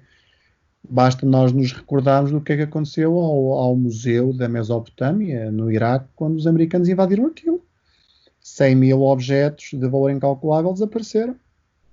Ou quando foi eu rimo com isto com alguma tristeza, desculpa-me a minha ironia, é uma ironia triste, mas que me revolta. Aquilo a que chamaram Primavera Árabe, que de primavera não teve nada e que só redundou em ditaduras muito piores, como foi o caso da Líbia, do Egito, e depois da guerra que também se foi provocar na Síria, na chamada Primavera Árabe que houve no Egito, O próprio Museu do Cairo também foi pilhado. É bom que as pessoas saibam isso. O que, por outro lado, vem dar um argumento, credo, arrepio-me dizer isto, mas vem dar um argumento àqueles que têm as peças em Londres ou em Paris, pois eles vão dizer assim, o quê? Até eu vou devolver as peças para o Cairo e daqui a uns meses, ou uns anos, há uns vândalos quaisquer que entram lá e partem aquilo todo. Ou vai aparecer à venda no eBay norte-americano, como as outras peças. E isto também dá que pensar, compreendem? Isto também dá que pensar. Aqui estou a fazer de advogado do diabo, mas é uma questão pertinente, E quem fala disso fala também, do arsenal atómico. Não pode existir em países que um maluco qualquer possa chegar ao poder. É óbvio que o Irão não tem interesse neste momento em ter caso tivesse armamento nuclear, que não parece que vai ter, que os israelitas não permitem isso, mas caso tivesse, eu não acredito que eles tivessem qualquer interesse em usá-lo. Porque eles sabiam perfeitamente o que é que aconteceria nos minutos seguintes. Agora, é importante, isto. É como, reparem, a Índia. A Índia tinha poder atómico. O Paquistão, que é o inimigo de estimação, também arranjou. Ora, ainda bem, ao menos há um equilíbrio, porque é isto que nós precisamos, é de um equilíbrio. Os indianos são loucos, ou os paquistaneses são loucos. Olha, os paquistaneses, de alguma forma, apoiaram o terrorismo, albergaram o Bin Laden, se é que ele lá esteve, tudo bem. Os indianos não. Tem um homem que é de extrema-direita que está no poder, que é um nacionalista hindu, que está a dar cabo do nosso património em Goa e que está a tirar liberdades aos cristãos que vivem lá. Eu vou ficar a olhar para aquilo como se eu fosse um homem normal e que está a querer assassinar os muçulmanos na parte oeste do país. Estão a ver? É muito complicado uma pessoa aqui distinguir quem está certo, quem está errado, qual é que é o Estado democrático, qual é que não é, porque acaba tudo por se diluir em água. Mais questões? Acho que agora não temos mais questões no grupo, pois não? João, não queres colocar uma questão, João? O Pedro, o Pedro tinha uma questão, não tinhas, Pedro? Não tinha uma questão. Eu acho que, se calhar, como foi uma lista tão grande de países que passou, acho que, se calhar, poderíamos falar um bocadinho de outros, não? Tudo bem. Já bem. Agora? Olha, fala da Ásia Central. Posso falar da Ásia Central? Pode. Olha, este ano passado fui visitar o país mais fechado do mundo. E vocês vão dizer assim, o quê, Zé? Foste à Coreia do Norte? Eu, não fui à Coreia do Norte. Eu gostava de ir lá, de facto, mas não. Fui visitar um país que me parece provavelmente mais fechado que a Coreia do Norte, que é um país chamado Turquemenistão, que fica entre o Irão e o Uzbequistão, ao lado do Afeganistão. Portanto, acaba tudo em ão. Porquê? Porque na antiguidade aquela zona era o Turquestão, que é um país governado por um senhor lunático que já houve uns bons programas de humor norte-americanos feitos à custa dele, muito interessantes, que há um senhor que o nome é impronunciável, que acaba em Ov, que agora também não sei o nome dele, confesso, quando alguém chega a uma cidade como a sua capital, que se chama Ashgabat, é a cidade mais sui generis do mundo. Partilho a ideia, quem quiser, de escrever no Google Imagens algo do género Ashgabat Strange Buildings, algo assim, e vejam o que é que vai aparecer, que é muito interessante, porque alguns dos edifícios mais estranhos do mundo estão todos na mesma cidade. Temos ali um palácio para fazer casamentos, que é o chamado Palácio da Felicidade, que é uma espécie de roda da lotaria, só que em versão de 100 e tal metros de altura, ou 200 metros de altura, que é muito curioso também. Temos lá um outro edifício famoso em forma de foguetão, o que também é muito curioso. A maior parte da cidade é feita de mármore branco importado, mas quem anda por lá percebe que ninguém mora naqueles prédios. Portanto, é uma cidade fake, que é só para se ver, o que é também muito curioso, muito curioso.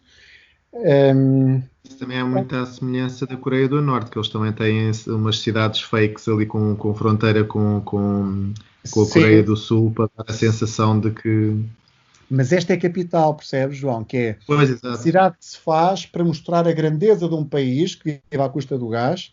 Aliás, convém dizer que este país, o gás é gratuito. Mas os fósforos não são. Então as pessoas, para pouparem fósforos, deixam o gás ligado. Vocês estão a ver, isto é fantástico, não é? Portanto, não é um apelo a suicídio assistido, porque já houve uma senhora cá em Portugal que tentou e correu mal. Mas isto é uma coisa lunática que faz com que as pessoas tenham um estilo de vida também muito sui generis. Por falar em gás, convido-vos a procurar um espaço que foi o sítio mais estranho, um dos mais estranhos que eu vi até hoje, e dormi ao lado. Posso-vos mostrar, se quiserem, uma imagem, posso partilhar o ecrã. Mas para aqueles interessados podem procurar no Google Imagens, uma vez mais, uma coisa chamada Darvaza. Darvaza com 2 Zs. Darvaza. Darvaza é uma cratera que está a arder há cerca de 50 anos, que não para de arder há 50 anos. E tudo começou quando aquilo fazia parte da União Soviética e há um soldado soviético que, cheirando aquele gás, teve a ideia peregrina, reparem bem, de atirar um isqueiro lá para dentro, para ver o que é que acontecia. Então não é que há uma explosão e aquilo fica a arder. Onde é que já se viu por um gás? Ao arder, onde vem gás, aquilo fica a arder. É inacreditável. É inacreditável. Eu vou-vos aqui mostrar, se quiserem, eu vou partilhar o ecrã, está bem? Eu vou-vos mostrar um vídeo que fiz desse espaço que acho muito sui generis. Pode ser, então? Força. Um momento, aqui, iniciar a partilha. Já estou a partilhar ou não? Ainda não. Já. Então vejam bem, olhem que agradável isto é. Eu já tinha visto imagens disto.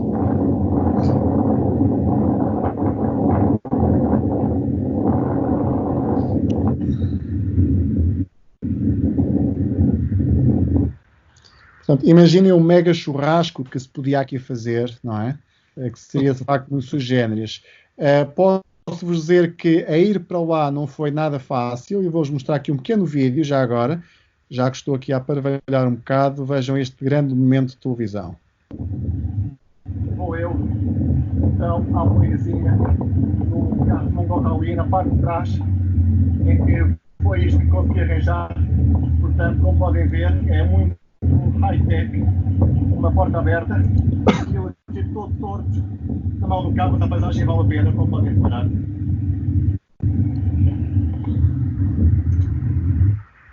E pronto, foi só um pequeno. A baldade já não foi mal. Eu apanhei uma boleia do Mongol Rally, mas vou-vos mostrar como é que eu fiquei no final dessa viagem, portanto, não se recomenda.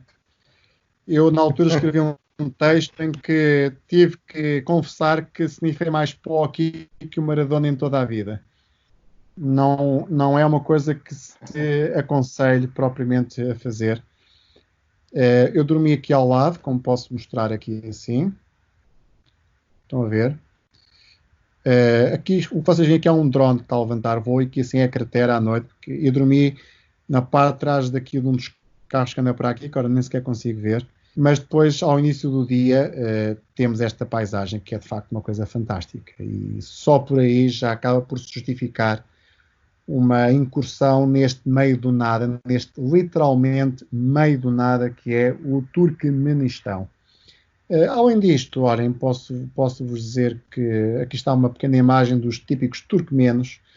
Reparem que nestas carrinhas da época soviética do lado esquerdo, não sei se conseguem ver, as chamadas mashrutkas, tem aqui assim estas carrinhas que são de facto muito bem feitas, que ainda duram hoje, passados 50 anos, elas ainda trabalham.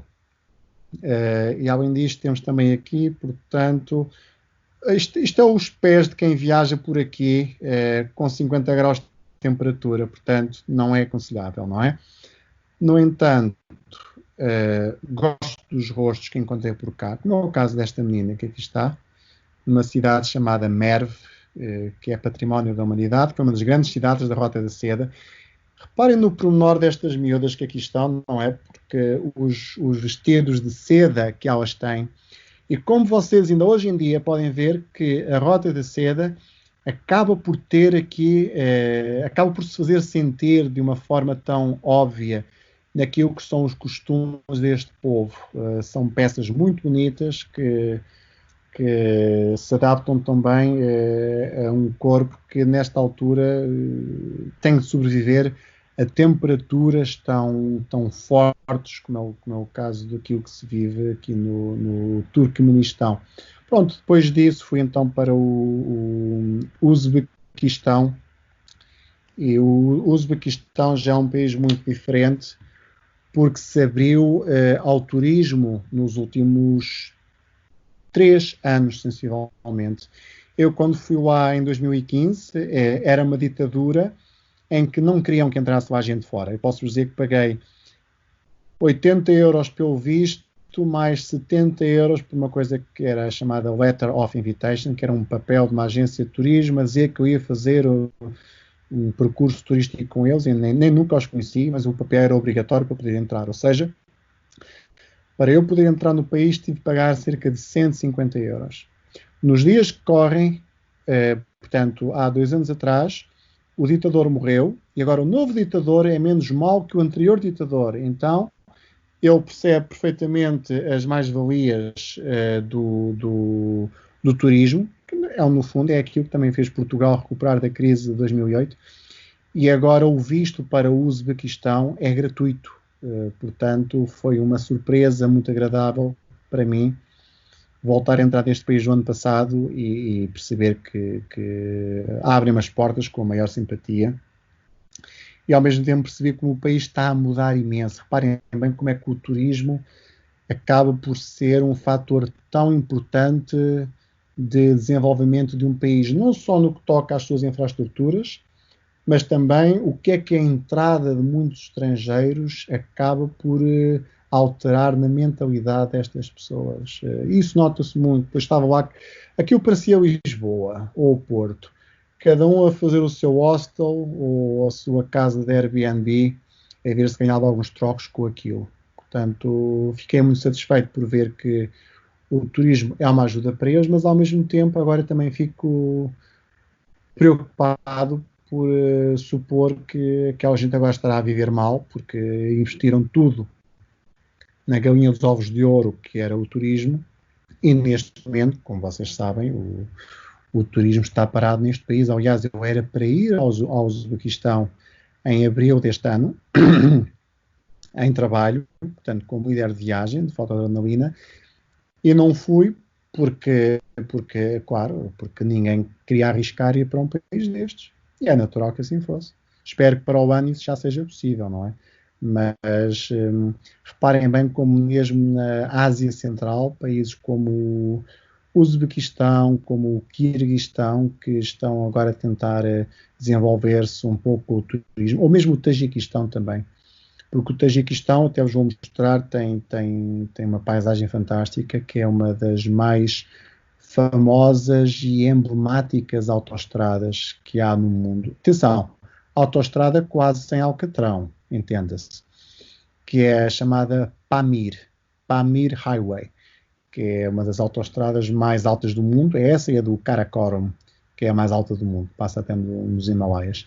Mas esta do Pamir Highway é uma autoestrada que vai desde Dushanbe, que é a capital do Tajiquistão, até Osh, no sul do Quirguistão, uma cidade lindíssima que vale a pena visitar. Portanto, é uma autoestrada que para nós é uma estrada, por vezes, quase um caminho de cabras, mas que faz cerca de 150 km, sensivelmente, junto à fronteira com o Afeganistão. Portanto, eu fotografei várias vezes o Afeganistão, não porque eu estivesse lá, mas porque estava num rio em que 50 metros à minha frente era o Afeganistão. Posso-vos mostrar algumas imagens, se vocês quiserem ver, e partilhar com todos aqueles que estão a ter paciência para nos estar a seguir neste momento. Tenho aqui algumas imagens dessa Pamir Highway, só um momento. Estou aqui à procura disso. Ora, cá está. Vou aqui então partilhar o ecrã. Ora, partilha, cá está. Portanto, aqui temos então isto. Portanto, reparem na paisagem, não é? Uma paisagem muito árida. Isto aqui é um reservatório de água que havia perto de Duxambé, a capital do país. E aqui temos pessoas que, evidentemente, vivem disso, não é? Portanto, reparem os agricultores que vêm aqui buscar água para irrigar as suas coisas, ou mesmo para abastecer de água a sua própria casa. Ora, aqui está uma outra imagem deles também. Mais à frente já ficam... Quase diria que isto era o nosso Alentejo, mas não. Isto é no Tajiquistão. E aqui está... Ora, cá está. Uma das imagens que mostra um bocado do que é a paisagem deste país. Mais árida, por assim dizer. Mas que ao mesmo tempo acaba por ter pormenores tão bonitos como este. Reparem bem como este rio vem desaguar aqui com águas do gelo, daí o tom azulado, que vai dar a um outro rio, que este rio que aqui está, que vem daqui, é o rio que faz a fronteira entre o Tajiquistão, que está deste lado, e esta montanha que vocês veem deste lado aqui enorme, já é o Afeganistão. Portanto, vejam como é tão próximo um espaço do outro, e como acabam aqui depois por se juntar e dar origem aqui a isto. E aqui estão as pessoas.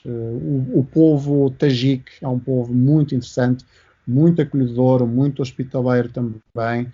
Aquelas pessoas, quando eu vou passar, me dizem um olá com uma certa estranheza, porque eu sou um tipo estranho, porque não há propriamente muitos estrangeiros a passar nesta zona aqui, junto à fronteira, volto a dizer, com o Afeganistão. Depois há aqui outro pormenor interessante, que é este. Não sei se conseguem perceber o que está aqui. Vocês sabem o que é que se passa aqui? O que é isto? Alguém me está a dizer? Há uma sensação de ser possivelmente esterco ou algo parecido. Bosta. Está certo, bosta. E ela é utilizada como quê? Energia? Será? Ora, aí está. Esta bosta é muito usada nesta zona no inverno, porque não abundam propriamente árvores nesta zona. Então eles fazem o mesmo que eu vi e também fotografei na zona do Tibete, de que já vou falar mais daqui a bocado, em que, como esta gente não tem propriamente muitas árvores, usam a bosta para meter no forno, para arder, porque é um bem facilmente combustível. Reparem bem aqui está um rapaz que uma t-shirt em cirílico, que é uma escrita muito complicada para mim de tentar perceber. E aqui temos esta miúda. Reparem bem na face desta menina. Eu agora vou especular, está bem? Mas assumo perante toda a gente que estou a especular.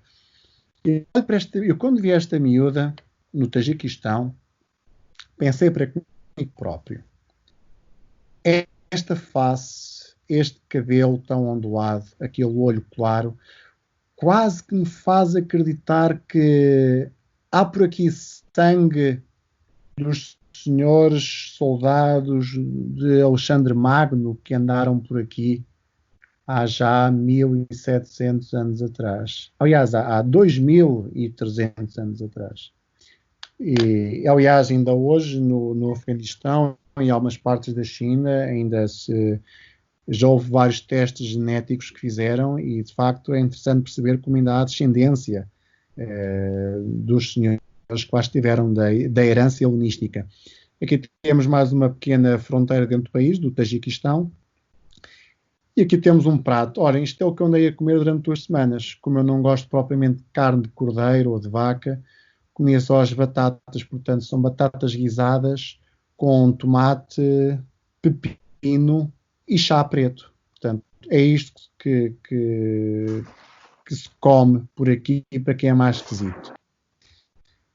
Por outro lado, vocês podem ver que estes senhores ligam ao desporto, como podem ver aqui. Portanto, temos aqui este polidesportivo com as montanhas afegãs com pano de fundo.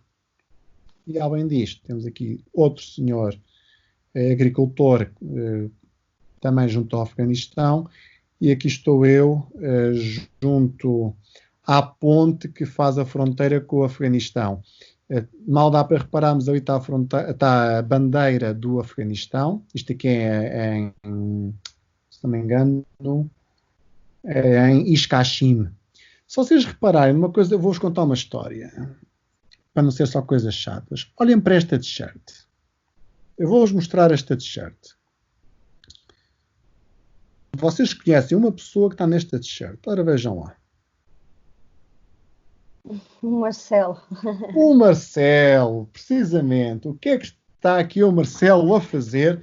Aliás, o que é que eu estou a fazer com uma t-shirt que tem o Marcelo ali, não é? Se vocês repararem, o Marcelo está ao pé de um senhor de gravata azul. Esse senhor de gravata azul está ao pé de uma bandeira que é preta e vermelha, que está junto da bandeira nacional, a nossa bandeira nacional. E perguntam-me vocês, e com toda a razão, mas por carga d'água é que eu ando aqui com uma t-shirt do Marcelo? Por acaso não está a dar um beijinho a este senhor? Mas porque é que eu levei uma t-shirt destes dois senhores para esta zona do Tajiquistão? Estava em saldos? Não. Estava em saldos? Não, fui eu que mandei fazer a t-shirt. Eu fui à internet buscar uma imagem em que estivesse o Marcelo com aquele senhor. Tinha que ser aquele senhor. Desculpe, José, só interrompê-lo um segundo, mas o Nelson de Santiago coloca uma questão interessante, que é se conheceu alguma comunidade portuguesa nestes países por onde passou? Ora bem, a comunidade em si, não. Portugueses em viagem, sim. Eu posso falar sobre isso, se quiserem, está bem? Eu posso falar sobre isso. Só vou agora aqui contar a história deste senhor de gravata azul, ok? Este senhor que aqui está é o senhor que o ano passado, se não me engano, há 2 anos, o nosso governo ofereceu umas regalias de nível fiscal para que o centro ismaelita pudesse ter aqui a sua base legal, mas também, digamos, financeira, vamos dizer assim. Aquele senhor que vocês estão a ver chama-se Aga Han. Nós dizemos Khan, que é um K, um H, um A e um N, mas eles dizem Han, Aga Han. Então, este senhor que vocês estão a ver é o líder espiritual dos muçulmanos ismaelitas. Agora, a zona em que eu estou neste momento, nesta parte em que me fotografei, a maioria desta população, adivinham lá qual é que é o credo religioso deles? São muçulmanos ismaelitas. Agora, percebam o porquê de eu arranjar uma t-shirt com o líder espiritual deles, que é o mais que tudo para eles, junto do nosso Marcelo. Como quem diz, olhem, eu venho de um país em que o vosso líder se dá muito bem com o meu, portanto eu sou um tipo porreiro. Já agora, podem-me ajudar?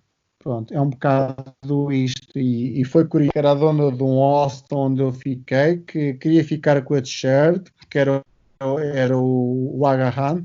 Eu deixei-a secar nessa noite e estava já com medo que na manhã seguinte alguém me tivesse roubado. Mas, felizmente, há que dizer que aqui é tudo gente séria e ninguém me furtou rigorosamente nada. Agora, sobre portugueses, eu posso dizer que conheci um português no Irão há 8 anos atrás, um grande amigo, quem manda um grande abraço, é o Pedro Pinelas, em que eu conheço às 6 da manhã, na cave, que era o sítio mais barato, mais horrível de um hostel em que eu fiquei em Isfahan, e chega lá um mochileiro às 5 e tal da manhã, sensivelmente, que acordou toda a gente, estava a dormir no chão, numa esteira, que era o mais barato, que era onde eu estava, e eu olho para ele e coloco aquela questão óbvia que toda a gente coloca uns aos outros em viagem, que é, where are you from? E olha para mim e diz-me, Portugal. E eu, um português aqui no meio do nada. Foi muito, muito engraçado mesmo. Foi uma bela experiência e foi um bom amigo que eu ali conheci e com quem até partilhei em parte a minha viagem durante alguns dias. Portanto, foi muito... Ainda foi muito... Foi muito agradável. Foi muito agradável mesmo. Conheci também um outro no Uzbequistão, caso me esteja a ver, um grande abraço, que é o João Pedro Fernandes. Conheci-o em Samarcanda, e então conheço um português que estava a ir de mota de Portugal até à China, se não me engano. Coisas assim. Há gente fantástica que conheço. Agora, comunidades em si portuguesas, não. Mas vou dizer que me senti muito honrado quando estive, por exemplo, em Macau em 2000, e expliquei a uma turista chinesa quem era um senhor zarolho que estava numa estátua lá no centro de Macau, tal como também me senti muito, olha, aquelas coisas que de alguma forma nos batem cá dentro. É eu ir visitar a ilha de Hormuz, no Irão, com 50 graus de temperatura, que é horrível, e nessa ilha ir visitar aquela que ainda hoje é a maior fortaleza do país, que é uma fortaleza feita pelos portugueses no século XVI, que é a fortaleza de Hormuz. Portanto, estas coisas de alguma forma tocam porque presenciar o património português, e senti muito isto também em Goa, quando quero visitar uma igreja em Goa e o senhor diz, olha, isto aqui agora está fechado porque já nem sei porquê. E eu disse-lhe assim, mas olha, eu sou português, tinha mesmo gosto. E olha para mim e diz, mas ok, nesse sentido pode. Como se eu no fundo lhe estivesse a dizer, eu estou aqui a querer visitar algo que no fundo é meu. Não é meu de posse, é meu afetivamente. E quem viaja pelo Oriente e se confronta com estas situações é muito interessante. Portanto, iria mais por essa parte aí. Aqui podem ver os miúdos que se encontram no Tajiquistão, o tipo de roupa também, o tipo de olhar, as expressões. É muito interessante ver como o mundo ocidental chega a tanto lado. Olhem aqui para esta Hello Kitty que vocês aqui têm, como podem ver. Ou então, por outro lado, este rapaz com a sua t-shirt da Ferrari. Reparem bem que o mundo ocidental está em todo lado. E aqui vocês têm um pequeno pormenor da autoestrada Pamir, onde eu passei. Estão a ver por aqui assim. Fazer isto tudo de Jeep durante 5 dias é uma experiência fantástica. E passar a 4.000 metros de altitude é de facto algo que não passa indiferente. Não passa indiferente a qualquer um. Depois de ver estas pessoas aqui, este tipo de expressões que me são tão exóticas, seja esta ou seja, por exemplo, esta aqui, são coisas que não passam ao lado, não é? Ou então este tipo de paisagem que eu gostei muito, já no Quirguistão, já estou no Quirguistão, são paisagens fantásticas mesmo, que eu recomendo a qualquer um para viajar por aqui. Depois, olha, chega à parte final, que é a China, não é? Em que vejo aqui estes senhores chineses que agora têm poder económico e que viajam imenso pelo interior da China. Já do Tibete, na China, em que estas pessoas são altamente controladas pelo governo chinês. Nem vou agora falar sobre isso. Aqui temos um conjunto de peregrinos, tipo... Diz-me. Desculpa, se calhar temos que, entretanto, terminar por aqui. Já vamos um bocadinho avançar no tempo, mas prometemos que, se tu quiseres... Que horas são? Já 1h50. Não, na boa. Foi só uma forma de vos dar aqui um pequeno amiré, não é? E falar sobre algumas questões para as quais não há resposta. Porque nós achamos que temos resposta para tudo, que há resposta para a guerra, que há resposta para o sistema político A, B ou C, ou para o sistema económico, e a verdade é que há questões que não têm propriamente uma resposta. E isso é muito complicado de assumir, mas o mundo é como é. É verdade. Vamos ter de fazer uma Rota da Seda 2, de certeza. O Zé tem muitas histórias para contar. Tenho todo o gosto. Há uma questão que queiram colocar final, estejam à vontade nesta reta final. Só muito por fim, o José falou da fotoadrenalina, que penso que seja um projeto que é do José, correto? Não é um projeto meu, é um projeto no qual eu sou colaborador. Portanto, quem era for... isso que queria compreender. Não querendo entrar aqui numa lógica comercial, mas quem for a www.fotodrenalina.com vai perceber que é um projeto fotográfico que promove experiências fotográficas nos 4 cantos do mundo, literalmente. E eu faço parte dessa equipa. Já estive na Geórgia, em Cuba, faço a Toscânia, faço o Quirguistão, faço a China também. O ano passado estive na China. Este ano era para fazer o Uzbequistão, não deu. Talvez para o ano faça a Geórgia e o Uzbequistão ou a China. Portanto, tudo está em aberto. Portanto, gostamos de proporcionar às pessoas boas experiências fotográficas noutra parte do mundo, com pessoas que conhecem o país, sabem de técnica fotográfica e que criam a possibilidade de algumas pessoas fazerem boas fotos. Vou dar uma olhada no website também. Bem, da minha parte, muito obrigado, José. A sério, muito obrigado por estar aqui connosco. Obrigado, e também queria agradecer a quem nos assistiu, que ainda tivemos bastante público a assistir-nos durante o direto de hoje.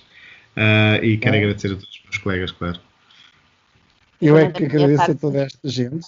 Da minha parte também quero agradecer e desculpar um bocadinho, e pedir desculpa por causa das minhas perguntas. Nós não temos respostas para tudo, mas quero agradecer a disponibilidade e por estar aqui connosco. São as perguntas que fazem a humanidade avançar, atenção, porque o dogmatismo é a pior coisa que há. Que haja perguntas e que se quebre o monopólio de pensamento, seja do que for. Portanto, Isto é sempre bem-vindo. É sempre bem-vindo. Eu também quero agradecer a sua presença e pelo fato de ter sido uma pessoa que esteve no terreno. Fez muita diferença, não é? Há uma grande diferença, modéstia à parte no que vou dizer, mas há uma grande diferença entre o conhecimento escolástico de quem lê umas coisas, seja na Wikipédia ou no livro A, B ou C, ou de quem já vem formatado, seja por questões políticas, seja de que lado for, atenção. Eu já tive chatices imensas nas redes sociais por causa disso, por causa da China até. Sendo eu até uma pessoa de esquerda, entenda-se, mas só que sou uma pessoa que gosta de liberdade de opinião, de expressão e entre muitas outras. E as pessoas não me podem cá vir de alguma forma fazer equivaler a dita falta de liberdade que se vive na China a uma falta de liberdade que se vive nos Estados Unidos da América.